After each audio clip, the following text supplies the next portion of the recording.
Hello friends, कैसे आप सभी लोग। स्वागत है आप सभी का हमारे यूट्यूब चैनल इंग्लिश लिटरेचर 247 में। This is Hanif and today I am going to discuss some very important questions based on a very famous poem that is I can not live with you by Emily Dickinson. तो आज के questions हमारी इसी pome पर based होंगे। If you are preparing for DEET TGT then this video is going to be fruitful for you.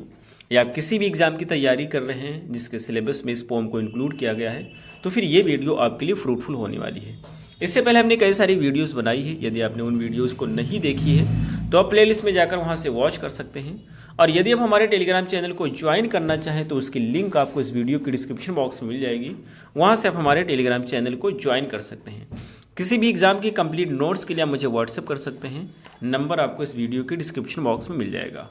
शुरू करते हैं अपनी आज की इस वीडियो को, जो हमारी पोम है जिसका नाम है I can not live with you by Emily Dickinson. Emily Dickinson क्या होती है, इन्होंने अपनी किसी भी पोम का नाम नहीं दिया है, तो इस वजह से जो फर्स्ट लाइन होती है उसी को टाइटल दे दिया गया है। इस पोम में ये लव, लाइफ, डेथ और इटर्निटी के थीम को, कॉम्प्लेक्सिटी को एक्सप्लोर करती हैं। स्पीकर ये भी कहते हैं कि उनका जो इमोशनल कनेक्शन होता है उनकी बिलव्ड के साथ में, उसका मिलना भी इम्पॉसिबल है। यानी कि ज़िंदगी में भी मिलना इम्पॉसिबल है, डेथ में भी, और लाइफ के बाद में, परलोक में भी मिलना इम्पॉसिबल है। साथ ही साथ वो ये भी बताते हैं कि जो ह्यूमन रिलेशनशिप है, इसके चैलेंजेस हैं, इसके पैराडॉक्सेस हैं, तो उसको भी दिखाने की कोशिश की इस पोम में। अब हम क्वेश्चंस पे आते हैं। तो हमारा जो फर्स्ट क्वेश्चन है, who is the poet of I can not live with you. आपको बताना है कि इस जो है पोम का राइटर कौन है। तो फर्स्ट का हमारा सही आंसर होता है बी, यानी Emily Dickinson. Next question is second, what is the central theme of the poem. Poem की सेंट्रल थीम क्या है। तो सेकंड का हमारा सही आंसर होता है बी, यानी love and separation. Next question is third, what does the speaker say they can not live with beloved. Speaker क्या कहता है कि वो लोग बिलव्ड के साथ में नहीं रह सकते हैं। तो थर्ड का हमारा सही आंसर होता है A, it would feel like life is fragile and impermanent. क्योंकि उनके साथ रहेंगे तो ऐसा महसूस होगा कि जिंदगी वो फ्रेजाइल है और परमानेंट नहीं है। So is the right answer. Next question is fourth, what metaphor does the speaker use to describe life. जिंदगी को डिस्क्राइब करने के लिए कौन सा मेटाफर यूज करता है स्पीकर। तो फोर्थ का हमारा सही आंसर है B, porcelain on shelves. Porcelain होता है चीनी मिट्टी, शेल्फ्स यानी कि जो अलमीरा होता है, तो जो अलमीरा में रखे हुए हैं चीनी मिट्टी के बनी में एक खूबसूरत से बर्तन, उससे कंपेयर करता है वो लाइफ को। Next question is 5, who holds the key to life in the poem. Life की जो है की है वो किसके पास है इस पोम में। तो 5 का हमारा सही आंसर है C, sexton. Next question is 6, what does the speaker compare to this privilege.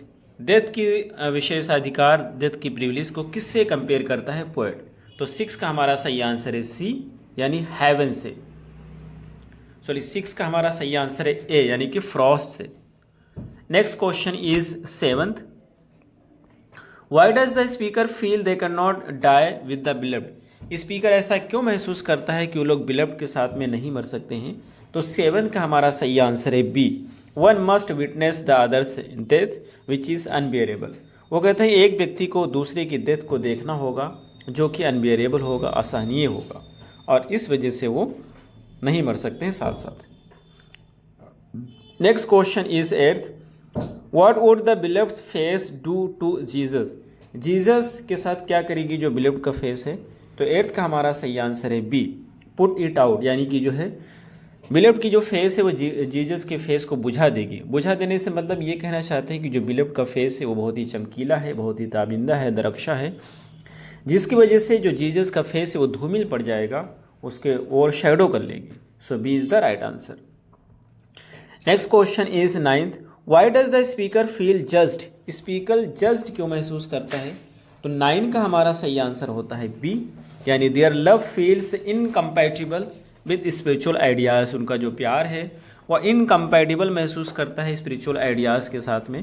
Next question is 10th, what does the speaker fear about beloveds being saved.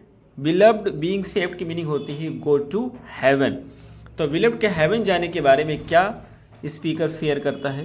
तो 10 का हमारा सही आंसर होता है B, they themselves might be condemned, यानी कि उनकी निंदा की जा सकती है। Next question is 11th, what would separation from the beloved in the after life feel like to the speaker.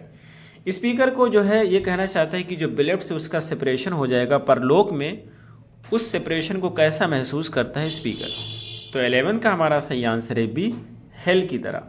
Next question is 12, what keeps the speaker and the beloved apart in the pome. कौन सी चीज़ जो speaker को beloved को जुदा करती है इस poem में। तो 12 का हमारा सही आंसर होता है B, oceans and prayers. Ocean एक फिजिकल डिस्टेंस को बताया गया है बताने के लिए, और प्रेयर्स होता है स्पिरिचुअल डिस्टेंस को। Next question is 13, what does the white sustenance in the poem refer to. White sustenance से क्या मतलब है इस पोम में। तो 13 का हमारा सही आंसर है सी, डिस्पेयर यानी मायूसी। Next question is 14, what literary device is prevalent through out the pome. इस पोम में कौन से लिटरेरी डिवाइस है जो कि प्रचलित है, प्रेवलेंट मारे प्रचलित है, देखने को मिलती है इस पोम में। तो 14 का हमारा सही आंसर है C, metaphor. Next question is 15, what does the speaker imply about their love for beloved. Beloved के लिए जो उसका प्यार है उसको किस रूप में डिस्क्राइब करता है स्पीकर। तो 15 का हमारा सही आंसर होता है B, it is consuming and eternal. उसका जो प्यार है वो हमेशा के लिए रहने वाला है, इटर्नल है। Next question is 16, what emotion dominates the pome. कौन सा इमोशन है जो पोम को डोमिनेट करता है, आपको देखने को मिलेगा।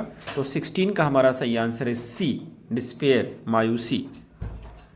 Next question is 17, how does the speaker view societal judgement. Societal judgement होता है, सोसाइटी का जो जजमेंट है, निर्णय है, उसको किस तरह से देखता है स्पीकर। तो 17 का हमारा सही आंसर होता है बी, यानी कि एज अ मेजर कंसर्न, एक बड़ी चिंता के विषय के रूप में देखता है। Next question is 18, what would happen if the speaker were in heaven without beloved. अगर स्पीकर हेवन में होगा बिलव्ड के बगैर तो क्या होगा। तो 18 का हमारा सही आंसर होता है C, they would feel lost.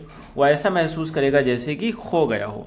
Next question is 19, what does the speaker associate with beloved's presence. Beloved के प्रेजेंस से कैसे किस चीज़ को एसोसिएट करता है स्पीकर। तो 19 का हमारा सही आंसर है ये, लाइट एंड ग्रेस से उसको जोड़ता है। Next question is 20, what is poems structure. इस पोम का स्ट्रक्चर क्या है आपको बताना है। और 20 का हमारा सही आंसर होता है डी, लिरिकल स्टैंजा में लिखा गया। Next question is 21, what role does prayer play in the poem. जो प्रेयर इस पोम में यूज किया गया है, तो प्रेयर कौन सा रोल प्ले करता है इस पोम में। तो 21 का हमारा सही आंसर है B, it connect the speaker to the beloved. ये स्पीकर को बिलव्ड से कनेक्ट करता है। Next question is 22, what does ocean symbolise in the poem. Poem में ओशियन किस चीज़ को सिंबलाइज करता है। तो 22 का हमारा सही आंसर होता है ए, वास्ट इमोशनल डिस्टेंस, एक इमोशनल डिस्टेंस की बात करता है।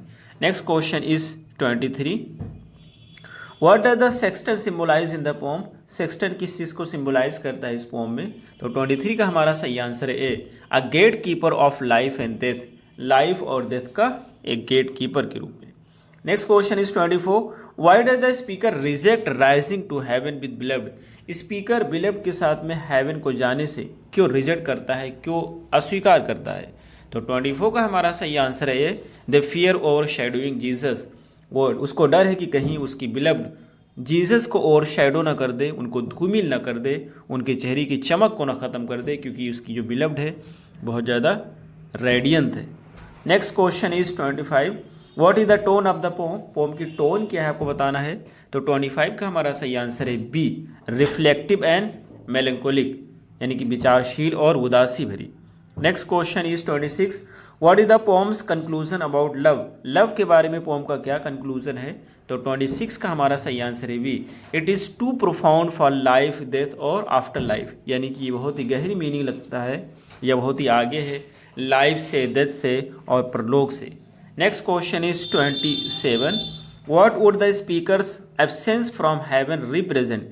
स्पीकर जो एब्सेंस है हेवन से, वो किस चीज़ को रिप्रेजेंट करता है। 27 का हमारा सही आंसर होता है सी, यानी कि hello. Next question is 28, what is the significance of broken cup metaphor. यानी ब्रोकन कप जो है मेटाफर के रूप में यहाँ पे यूज़ किया गया है, वो किस चीज़ का सिग्निफिकेंस है। तो 28 का हमारा सही आंसर है ये, it symbolises the fragility of life and relationship. ये जो रिलेशनशिप है और लाइफ, उसकी फ्रेजिलिटी को, उसकी कमज़ोरी को, भंगुरता को दिखाता है।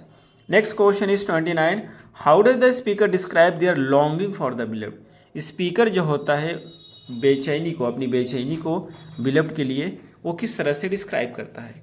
तो 29 का हमारा सही आंसर होता है B, as eternal and painful. कहता है ये शाश्वत है और दर्द से भरा हुआ है।